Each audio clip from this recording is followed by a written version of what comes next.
Canada में एक और स्टडी ये बताती है कि दिल का दौरा पड़ने पर महिलाओं में छाती के दर्द की शिकायत पुरुषों के मुकाबले कम होती है, लेकिन थकान, चक्कर, गर्दन, जबड़े और हाथ में दर्द की शिकायत पुरुषों के मुकाबले उन्हें ज्यादा होती है। तो बहुत सारे लोग ऐसा समझते हैं कि महिलाओं को हार्ट अटैक नहीं होता। महिलाओं को भी हार्ट अटैक होता है, लेकिन उनके जो लक्षण होते हैं वो अलग होते हैं, और ये जिसे हम साइलेंट हार्ट अटैक कहते हैं, जो कि दूसरी तरफ से ये दर्द आता है, वो महिलाओं में अक्सर देखा जाता है।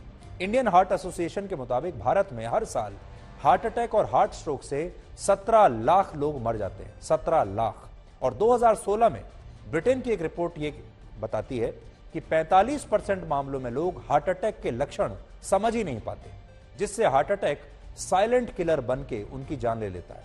अगर हम इस रिपोर्ट को आधार माने तो इस हिसाब से भारत में जिन 17 लाख लोगों की मौत हार्ट अटैक से होती है, उनमें से 7,65,000 लोग अगर हार्ट अटैक के लक्षण समय पर पहचान लें और सही इलाज करवा लें तो उनकी जान बच सकती है। और ये एक बहुत बड़ी बात है, क्योंकि इंडियन हार्ट एसोसिएशन का अनुमान है कि अगर लोग इस बीमारी के खिलाफ जागरूक नहीं हुए तो वर्ष 2030 तक, यानी अब से 8 साल के बाद, भारत में हर साल दिल से जुड़ी बीमारियों से 2 करोड़ 30 लाख लोगों की मौत होंगी। यानी हर साल इस बीमारी से दिल्ली जैसे शहर की पूरी आबादी खत्म हो जाएगी।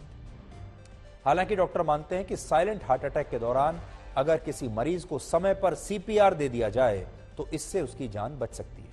सीपीआर वो इमरजेंसी मेडिकल टेक्निक होती है जिसमें मरीज की सांस या दिल रुक जाने पर, हृदय रुक जाने पर उसकी जान बचाई जाती है।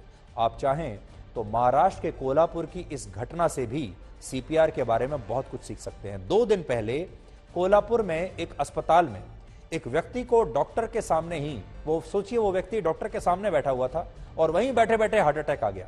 उसकी किस्मत अच्छी थी कि इस डॉक्टर ने उस व्यक्ति के सीने पर तुरंत हल्के हाथ से थोड़ा सा उसे घूंसे मारने शुरू किए, उसे थपथपाना शुरू किया और उसे सीपीआर दिया, जिसकी वजह से इस व्यक्ति की जान बच गई। वहां पर सीसीटीवी कैमरा लगा हुआ था। आज आप ये पूरी घटना देखिए और इससे सीखिए।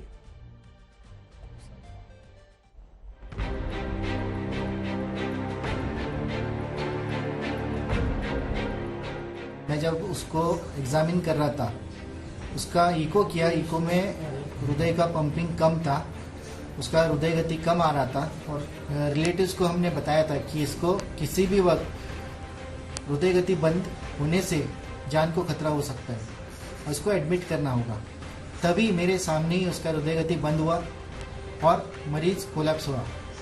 इमीडिएटली उठ के उसके हृदय के ऊपर हल्के थम्स दिए, जिसके वजह से जो मैं थम दे रहा था उसका इलेक्ट्रिकल एक्टिविटी में कन्वर्ट हुआ और उसका हृदय दोबारा चालू हुआ।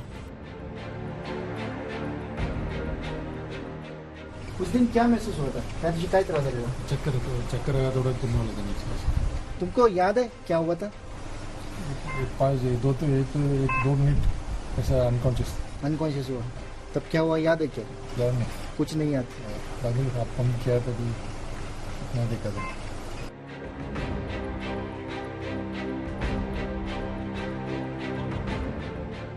ये हर एक ने जानना जरूरी है। हम अपने सामने जो कोई गिर जाए, बेहोश हो जाए, तो उसको रिवाइव करने के लिए 4 सेकंड के अंदर हमने उसको प्रयत्न करना जरूरी है। इसलिए सब ने ये सीखना जरूरी है।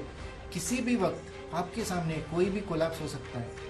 ध्यान में रख के कि यस, हम डॉक्टर नहीं है, फिर भी हम ये कर सकते हैं। इसलिए ये सीखना कार्डियक मसाज और पेशेंट को रिवाइव इमीडिएटली करके हॉस्पिटल को भेजना इमीडिएट जरूरी है।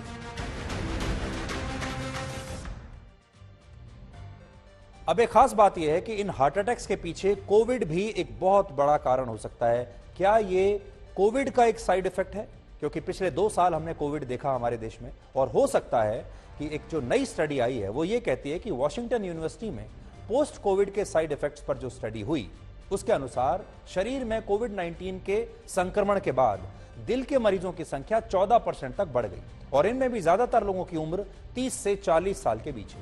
इसके अलावा ऐसे लोग जो कोविड से संक्रमित होने पर ज्यादा बीमार नहीं हुए, जिसे हम कहते हैं कि माइल्ड सिम्टम्स के साथ उन्हें कोविड हुआ, ऐसे लोगों के दिल पर भी कोविड ने बुरा असर डाला। इसलिए इसमें खुश होने की जरूरत नहीं है। बहुत सारे लोग कहते हैं कि हमें तो बहुत माइल्ड कोविड हुआ, हमें कुछ हुआ ही नहीं। लेकिन यह माइल्ड कोविड भी 1 साल के बाद आपके दिल पर कितना बुरा असर डालता है यह आपको बाद में पता चलता है। डॉक्टर क्या कहते हैं, देखिए। So this is correct, and it has clearly been pointed out, certainly for the original Wuhan virus, where over a period of a year, there was a 60% increase in the incidence of heart attacks or even strokes compared to the normal population at the same period of time. So we are very clear that COVID, even though mild, may affect people for a longer duration, over up to a year, and create increased incidence of heart attacks, strokes. It is true that those with serious COVID have worse one-year outcomes, but even those with mild COVID can get increased incidence of heart attacks.